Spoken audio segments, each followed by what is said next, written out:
এদেরকে আপনার টিকটক প্রজন্ম বলে। এটা নতুন একটা স্টাইল। টিকটক যুবক, যতগুলো যুবক বিভিন্ন রকমের ঘৃণ্য অপকর্ম মধ্যে জড়িয়ে আছে, এই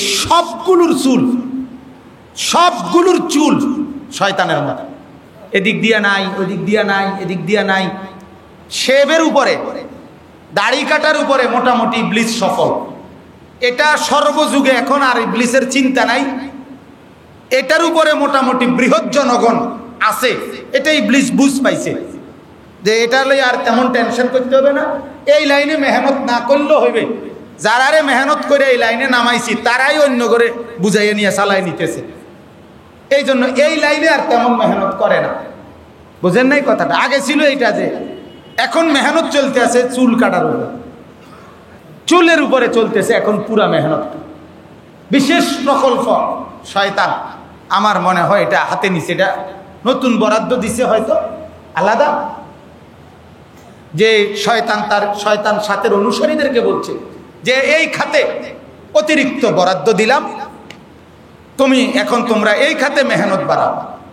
এই জন্য ইবলিস অনুসারীরা এই খাতে বরাদ্দ বেশি পাইয়া এই খাতে মেহনত করতেছে। অনেক যুবক,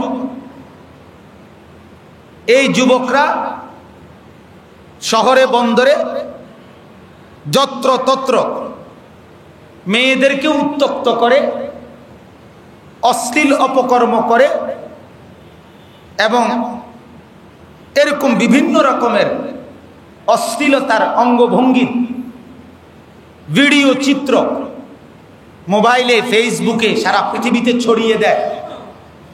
এদেরকে আপনার টিকটক প্রজন্ম বলে। এটা নতুন একটা স্টাইল। টিকটক যুবক অর্থাৎ এটাই একটা পদ্ধতি যে অল্প কিছুক্ষণের বিভিন্ন ভিডিও চিত্র। তো ওই দিন পত্রিকায় দিল যে এরকমই যতগুলো যুবক বিভিন্ন রকমের ঘৃণ্য অপকর্ম মধ্যে জড়িয়ে আছে, এই সবগুলোর চুল শয়তানের মতো। এদিক দিয়া নাই, ওদিক দিয়া নাই, এদিক দিয়া নাই। এটা আমি যে প্রায় বলি, সবসময় বলি, আমাদের যুব প্রজন্মের উপরে, আমাদের মুসলিম যুব সমাজের উপরে বর্তমান সময়ে আল্লাহর সবচেয়ে বড় গজব, সবচেয়ে বড় লানত, ইবলিসের সবচেয়ে বড় অভিশাপ, লানত এই চুল। শয়তানের সবচেয়ে বড় সফলতাই পাগলের মতো, ছাগলের মতো, মাতালের মতো, তারসিরের মতো চুল। অর্থাৎ শেভের উপরে, দাড়ি কাটার উপরে মোটামুটি ইবলিস সফল। এটা সর্বযুগে এখন আর ইবলিসের চিন্তা নাই। এটার উপরে মোটামুটি বৃহৎ জনগণ আছে। এটা ইবলিস বুঝ পাইছে যে এটা লই আর তেমন টেনশন করতে হবে না, এই লাইনে মেহনত না করলেও হইবে। যারারে মেহনত করে এই লাইনে নামাইছি তারাই অন্য করে বুঝাইয়ে নিয়ে চালাই নিতেছে। এই জন্য এই লাইনে আর তেমন মেহনত করে না। বুঝেন নাই কথাটা? আগে ছিল এইটা যে এখন মেহনত চলতে আছে চুল কাটার উপরে, চুলের উপরে চলতেছে এখন পুরা মেহনত। বিশেষ প্রকল্প শয়তান আমার মনে হয় এটা হাতে নিছে, এটা নতুন বরাদ্দ দিছে হয়তো আলাদা, যে শয়তান সাথের অনুসারীদেরকে বলছে যে এই খাতে অতিরিক্ত বরাদ্দ দিলাম, তোমরা এই খাতে মেহনত বাড়াও। এই জন্য ইবলিস অনুসারীরা এই খাতে বরাদ্দ বেশি পাইয়া এই খাতে মেহনত করতেছে। এই জন্য বলতেছি, আল্লাহ তাআলা বলেন প্রকৃত মুসলমান তো পূর্ণ দিনদার হবে যখন সে আল্লাহ তাআলার ইবাদত করবে এবং একনিষ্ঠভাবে আল্লাহর জন্য করবে এবং 5 ওয়াক্ত নামাজ আদায় করবে, যাকাত দেবে। আল্লাহ বলেন দিনুল কাইয়্যিমা, পূর্ণ দিন এটা, মজবুত দিন এটা। এজন্য আমার বাপ, আমার এতটুকুই কথা যে আপনাদের কাছে এই উপলব্ধি, যারা আজকে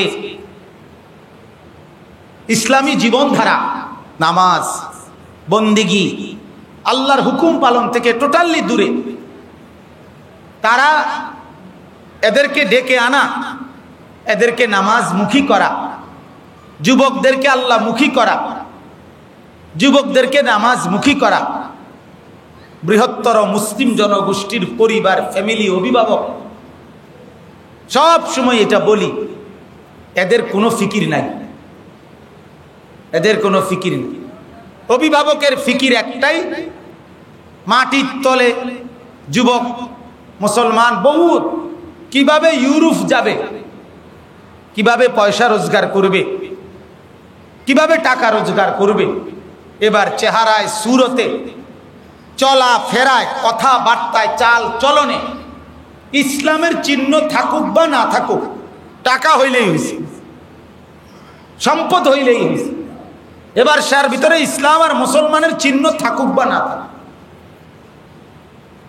আসলে এটা মুসলমান অভিভাবকের পরিচয় এটা না, মুসলমানের পরিচয় এটা না। মুসলমানের পরিচয় হবে ঈমান, ইসলাম, দিন, শরীয়ত, আল্লাহর হুকুম, ইবাদত, এটা থাকবে আমার সবার আগে। এর সাথে আমার দুনিয়া চলার জন্য আয় রোজগার, এটা থাকবে তার দ্বিতীয় পর্যায়ে। এটাই পার্থক্য কাফের আর বেঈমানদের সাথে। কাফের আর বেঈমানের প্রধান এক নম্বর বিষয় হলো দুনিয়ার সম্পদ আর মাল উপার্জন, আর ইমানদারের এক নম্বর বিষয় হলো ঈমান আর আমলের মাধ্যমে আখিরাত অর্জন। ইমানদারের জন্য সম্পদ আহরণ হারাম না, ব্যবসা, চাকরি, ক্ষেত খামার, লেনদেন, এগুলো হারাম। কথা বলেন, এগুলো না জায়েজ। আমরা জীবনে কইছি মনে করে যে দোকানদারি করা হারাম, ব্যবসা করা হারাম, হারাম না, কিন্তু এইটা আমার জিন্দেগির মূল টার্গেট না। আমি তো প্রায় আপনারা শুনেন এটা বলি, 60-70 বছর, 80 বছর হায়াত শেষ করে একজন লোক তার জীবনের টার্গেট মিলায় যে আমি একটা বাড়ি করছি, ছেলে মেয়েগুলো বিয়ে দিছি,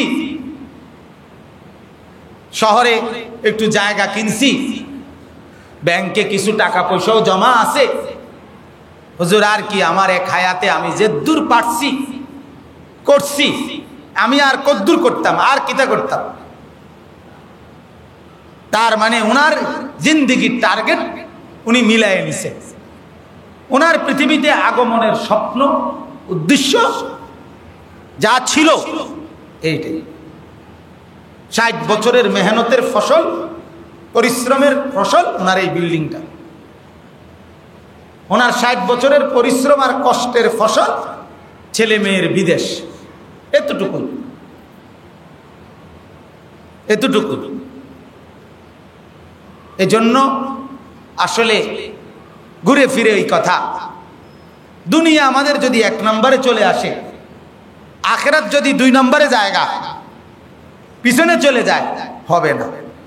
আল্লাহ বলছে আখিরাত আগে থাকবে দুনিয়ার সাথে, দুনিয়ার পরে। কারণ দুনিয়া অল্প কয়দিনের, আখিরাত অনেক দিন। বাল তুসিরুনাল হায়াতাদ দুনিয়া ওয়াল আখিরাতু খায়রুম ওয়া আবকা। আল্লাহ বলে তোমরা বারবার দুনিয়ার জীবনকে প্রাধান্য দিচ্ছ, অথচ আমি আল্লাহ বলতেছি আখিরাত উত্তম এবং আখিরাত স্থায়ী। তুমি হাজার ভাবেও চেষ্টা করেও দুনিয়া স্থায়ী হইতে পারবা না, আবার তুমি লক্ষ্যভাবে চেষ্টা করেও আখিরাত থেকে পলায়ন করতে পারবা না, আখিরাত থেকে আড়াল হইতে পারবা না, দুনিয়ায় টেকসই হইতে পারবা না। তোমার বিল্ডিং যত মজবুতই হোক, ফাইলিং যত নিচের থেকেই হোক, ফাইলিং এর জায়গায় ফাইলিং থাকবে, বিল্ডিং এর জায়গায় বিল্ডিং থাকবে, তুমি থাকতা।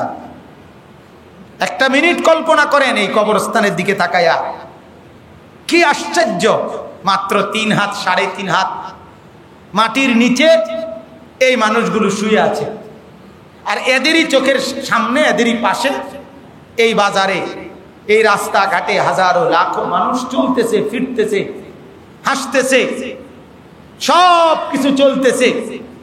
মাত্র 3 হাত নিচের থেকে তারা কোনো সাড়া শব্দ, কোনো আওয়াজ, কোনো নড়া চড়া কিছুই করতে পারতেছে না। কি আশ্চর্য, কি আশ্চর্য!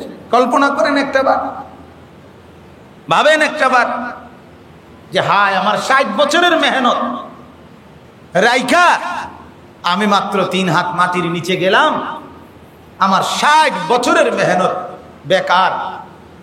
এখানে আর এই কবরে আমার সাথে আর কিছুই নাই, যেই আমি জীবনে বালিশ ছাড়া জীবনে কোনোদিন ঘুমাইতে পারি না, ঘুম আসে না, যেই আমি একটু গরম লাগলে, গরম বেড়ে গেলে আমার আর ঘুম হয় নাই, বাতাস নাই, ফ্যান নাই, লাইট নাই, লেফ নাই, কম্বল নাই, বালিশ নাই, কাঁথা নাই, চতুর্দিকের মাটির মধ্যে আমি একদম সোজা সমান হয়ে কেমনে থাকবো? ভাবেন একবার। আর এই ভাইবা কেমনে থাকবেন, এই কথার চিন্তা করে ভয় পাইয়া লুকাইবারও তো জায়গা নেই। মৃত্যু থেকে পলায়ন করার কোনো সুযোগ আছে? এই জন্য 2 অনুরোধ, যারা নিয়মিত নামাজি, গুনাহ ছেড়ে দেন, গুনার কোনো পরিবেশে বসবেন না, যেহেতু নামাজ পড়েন। আর যারা পড়েন না তারা নামাজি হতে চেষ্টা করেন। আর যুবকদেরকে আবারও বলতেছি, যুবকরা এই আজকে যত অশ্লীলতা, বেহায়াপনা, নারী পুরুষের যত অবৈধ কর্মকাণ্ড, যুব সমাজের যত অধপতনের অগ্রভাগে এখন যারা আছে, তাদের মূল ফ্যাশন এই কাটিংওয়ালা চুল। কাজেই মুসলমান হিসাবে, ইমানদার হিসাবে আমাদের প্রত্যেকটা যুবকের কাছে অনুরোধ, আপনারা স্বাভাবিক, চতুর্দিকে সমান স্বাভাবিক চুল রাখেন, চুল রাখেন। আল্লাহ রসুল সাল্লাল্লাহু আলাইহি ওয়াসাল্লাম বলছে, আমলে যার পিছনে বংশ তারে আগায় দিতে পারে না। তার মানে যোগ্যতা আপনার যদি না থাকে, ওই চুলের বাম্পার দিয়া আপনার কিচ্ছু হবে না, ছাগলামি ছাড়া আর কিচ্ছু হবে না। আর যোগ্যতা থাকলে, নিজের ভেতরে গুণ থাকলে চুলের এত মডেল লাগে না, প্যান্টের এত মডেল লাগে না। এই জন্য নিজের ভেতরে ভদ্রতা, মনুষ্যত্ব, মানবতা নিজের ভেতরে তৈরি করেন, নিজেকে সভ্য ভদ্র হিসেবে গড়ে তোলেন। আল্লাহ তাআলা আমাদেরকে তৌফিক দান করুক এবং আমাদের কাজকর্ম আমলে ইখলাস আল্লাহর জন্য করা এবং নবী সাল্লাল্লাহু আলাইহি সাল্লামের সুন্নাত মোতাবেক করার প্রেরণা, জজবা আল্লাহ যেন আমাদেরকে দান করে। আমিন।